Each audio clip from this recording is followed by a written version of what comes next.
हमें हमारी हेजल दिखा जाती है जिसको नज़ला हो गया था और वो बेड में लेटी हुई थी। वो सोचती है अब तो मुझे कोल्ड हो गया है। ये सब कुछ बच्चों के साथ स्टार्ट हुआ और तब उसे याद आता है जब लुका को जुकाम हुआ था और उसने हेजल और ड्यू को पकड़ा हुआ था। वो कहता है नहीं, बिल्कुल नहीं, मैं तब तक कोई चीज़ नहीं खाऊंगा जब तक हेजल और बड़े भाई यहाँ पर ना हुए, और उसके बाद मैं मेडिसिन भी नहीं लूंगा अगर ये लोग यहाँ पर ना रहे।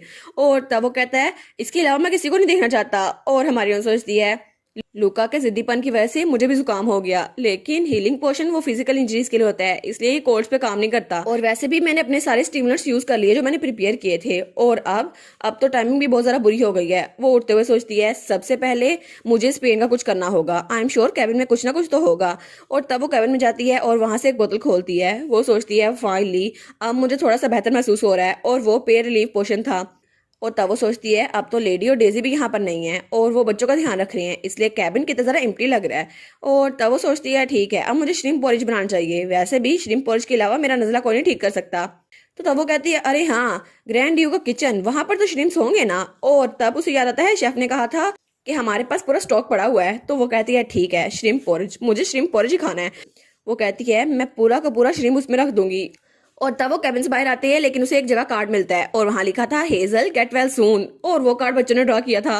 वो कहती है वाह ये कितने सारे प्यारे हैं ना, बच्चों ने मेरे लिए ये कार्ड ड्रॉ किया। और तभी वो दरवाजे के बाहर देखती है तो वहां पे एक पोटली पड़ी हुई थी। वो कहती है क्या अब ये क्या है। तो जब उसको खोल के देखती है तो वहां पे लेमन कैंडीज और हीलिंग स्टिमुलेंट था। वो कहती है इसको कौन लेके आया, इसकी तो बहुत ज्यादा कीमत होगी, लेकिन खैर है मैं इसे एंजॉय करूंगी। और तब वो गुनगुनाते हुए वहां से बाहर निकल जाती है। वो कहती है बस मुझे किचन में जाना होगा। और तब वो किचन में पहुंच गई थी, वहां पे कोई भी नहीं था। वो कहती है मैं जल्दी से श्रिम्प पोरिज बना लेती हूँ, उसे खा लेती हूँ, सो जाती हूँ, बस मुझे यही करना है। और तब वो देखती है, वो कहती है कितना ज़रा अमेजिंग है ना, ये श्रिम्प्स कितनी ज़रा परफेक्ट लग रही है ना, बस मुझे इन्हें मिक्स करना है। और तब वो सोचती है बस मुझे सब्जियां काटनी है, उन्हें मिक्स करना है और तैयार होगा मेरा श्रिम्प पोरिज विद 6 श्रिम्प्स। मैंने 6 श्रिम्प्स डाली है इसमें, और ये तो मेरा सीक्रेट वेपन है। और तब वो वहां से एक लिक्विड निकालती है। वो कहती है इस सब के लिए सेसमे सीड्स सबसे ज्यादा बेस्ट होंगे, और इसके लिए मेरा सेसमे ऑयल ये तो उससे भी ज्यादा बेस्ट होगा। तो तब वो कहती है बस मुझे एक ड्रॉप डालना है और फिर मेरा श्रिम्प पोरिज तैयार होगा। लेकिन तभी उसे आवाज आती है मिस हेजल। तो वो डर जाती है। तो वो कहती है कौन, यहाँ पर कौन आया। और वहां पे ड्यूक था। वो कहता है आपको तो जुकाम है ना, तो आपको रेस्ट करना चाहिए, आप किचन में क्यों आ गई, आखिर आप कर क्या रही हैं। तो ड्यूक को देखकर वो कहती है ओ वेल मुझे भूख लगी थी ना, तो मैं कुछ बना रही थी। वो कहता है अच्छा तो आप खाने की ट्राई कर रही हैं, प्लान ये कर रही हैं। वो कहती है हाँ हाँ। तो वहां पे देखते हैं तो वो सब्जियां काट रही थी। वो कहता है आप बना क्या रही हैं। वो कहती है श्रिम्प पोरिज। तो तब वो कहता है ये डिश जो आपने अभी बनाई, क्या आप मुझे बनाना सिखा सकती हैं। और तब अपने स्लीव ऊपर कर लेता है। वो कहता है ठीक है अब ये मैं बनाऊंगा। और उसके बाद सीन चेंज होता है और हमें हमारी हीरोइन अपने कमरे में दिखाई जाती है जो कि अकेली बैठी हुई थी। वो सोचती है आखिर ड्यूक थोड़ी देर बाद आता तो मैं खा भी लेती, लेकिन आखिर ड्यूक वहां पर आया क्यों था। तो ड्यूक उसके हाथ से वो सिसमी ऑयल लेते हुए कहता है आप अपने कमरे में ही रहिए। वो कहती है क्या। तो वो कहता है जब खाना तैयार होगा मैं आपको ला कर दे दूंगा, इसलिए प्लीज आप आराम करें। तो वो कहती है योर ग्रेस।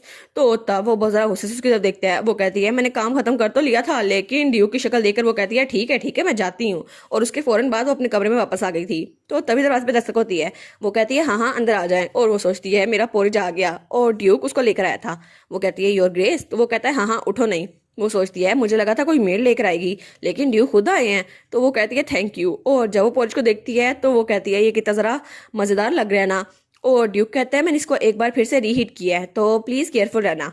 वो कहती है ऑल राइट। और तब उसको खाते हुए सोचती है ये तो मुझे बहुत ज़्यादा डिलीशियस लग रहा है, लेकिन तब उसका चम्मच लेती है। वो कहती है वाह ये कितना ज़्यादा टेस्टी है। लेकिन तब वो उसकी एक और बाइट लेती है। वो सोचती है कुछ रीजन की वजह से इसका टेस्ट तो कुछ ज्यादा ही अच्छा लग रहा है। तो तब वो ड्यूक को देखती है और वो सोचती है क्या ये ड्यूक ने अभी क्या चेहरा बनाया था। तो उसके पास बैठता है। वो कहता है ये तो बहुत ज्यादा यूनिक डिश है।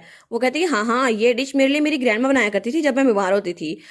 तो ड्यूक कहता है हाँ अब मुझे भी याद आ रहा है, तो जब मैं बीमार हुआ करता था मेरी मॉम भी मेरे लिए सूप बनाया करती थी, और इसे खाए हुए काफी ज्यादा अरसा हो गया, और वैसे भी अब तो मैं बीमार भी नहीं होता। तो हेजल उसकी तरफ देखती है। वो कहती है क्या वो किस तरह का सूप था। तो ड्यूक कहता है बस चिकन सूप था और कुछ नहीं, बस सिंपल सी चीजें थी। वो कहती है अच्छा ठीक है, लेकिन मैं उम्मीद करती हूँ ये कभी ना हो, लेकिन अगर आप बीमार पड़े तो मैं आपके लिए वो बनाऊंगी। तो वो स्माइल करते हुए कहता है हाँ हाँ ठीक है ये तो सबसे ज्यादा अच्छा लग रहा है। और तब उसने खाना खत्म कर लिया था। वो कहती है मैंने तो खाने को एंजॉय किया, थैंक यू सो मच। और वो सोचती है मुझे तो बहुत ज्यादा वार्म और फुल लग रहा है। तब उसका बुखार चक्कर लगता है। वो कहता है ऐसा लगता है कि आपका बुखार वो नीचे चला गया है। तो तब वो कहती है क्या। तो तब वो एक तरफ देखता है। वो कहता है कि अभी तक तुमने इसे पिया नहीं है। तो वो कहती है अच्छा तो ये पोशंस आप मुझे देख गए थे है ना। वो कहता है ठीक है किसी और को इस बारे में ना बताना। तो हमारी हीरोइन सोचती है जो लोग दूसरों का ध्यान रखते हैं जब वो बीमार पड़ते हैं तो उन्हें पता नहीं होता कि वो मदद कैसे मांगे, और स्पेशली ये ड्यूटी की वजह से होता है। और वो कहती है चाहे ड्यूक कितना ज़रा बीमार क्यों ना हो, लेकिन वो ड्यूकडम का हेड है, इसलिए वो साइलेंस में सफ़र करता रहता है। तो तब उस पोर्शन को देखती है तो वो कहती है बस यही मैं सोचती हूँ। तो तब वो कहती है थैंक यू सो मच मेरी इतनी हेल्प करने के लिए। तो ड्यूक थोड़ा एम्बैरस होता है और फिर वो बर्तन उठाते हुए जाने लगता है। वो कहता है आई होप तुम जल्दी रिकवर हो जाओ। और उसके बाद हमारी हेजल वहीं पे बैठी हुई थी और वो सोचती है उसके बाद मेरा कोल्ड ज़्यादा अरसे नहीं रहा। और फिर हमें 1 महीने बाद का सीन दिखा रहता है जब हमारी हीरोइन अपने कैबिन में बैठी हुई थी और वहां से उड़ते हुए एक बगला आता है और तब उसकी खिड़की बैठ जाता है। वो कहती है तुम यहाँ पर आ गए, थैंक यू सो मच यहाँ आने के लिए। और तब उसकी चून से वो लेटर लेती है। वो कहती है ये स्टॉक ये तो यहाँ कुछ दिनों पहले ही आया है। और तब उसे याद आता है जब कुछ दिनों पहले लूका भी उसके पास खड़ा था। वो कहता है हेजल बेबीज कैसे बनते हैं। वो कहती है क्या बेबीज। तो वो कहता है हाँ हाँ मुझे बताओ। तो हेजल कहती है स्टोक वो अपनी चूंच में बच्चों को ले आते हैं। तो लूना वहां आती है। वो कहती है नहीं नहीं जब एक मैन और वुमेन हाथ पकड़ के सोते हैं ना तो ऐसा होता है। और अगर फॉर एग्जाम्पल हेजल और भाई इकट्ठे हाथ पकड़े ना और वहां पे लेटे तो हेजल कहती है लूना आखिर ये किस तरह की नॉनसेंस है और तुमने ये सारी चीजें कहाँ सुनी। वो कहती है मैंने तो बुक में पढ़ा था और वैसे भी स्टोक सिर्फ न्यूज़पेपर डिलीवर करते हैं और लेटर। तो हमारी हेजल का चेहरा तो पूरा लाल हो गया था। तो लुका कहता है अच्छा तो ऐसा होता है। तो हमारी हीरोइन सोचती है वो किसी जरा ऑकवर्ड मोमेंट थी ना, लेकिन चलो खैर है। और तब वो स्टोक को खाने के लिए कोई कैटरपिलर देती है। वो कहती है थैंक यू। तो वो स्टोक कहता है मेंशन ना करो। तो तब वो उस लेटर को पढ़ने के लिए बैठती है। वो कहती है ऑल राइट चलो देखती हूँ क्या है।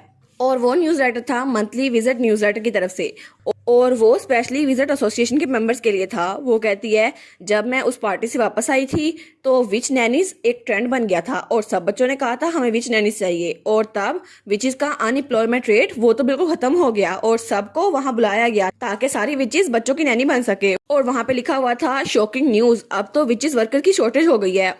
और उसके साथ साथ उसे एक अवार्ड भी दिया जाने लगा था क्योंकि उसकी वजह से एम्प्लॉयमेंट रेट वो बढ़ गया था। और वो सोचती है उन्होंने तो मुझे मेंबरशिप भी फ्री में दे दी, मैंने एक्सेप्ट तो कर ली, लेकिन ऐसा लगता है कि कुछ लोग मेरी इस मेंबरशिप से खुश नहीं है।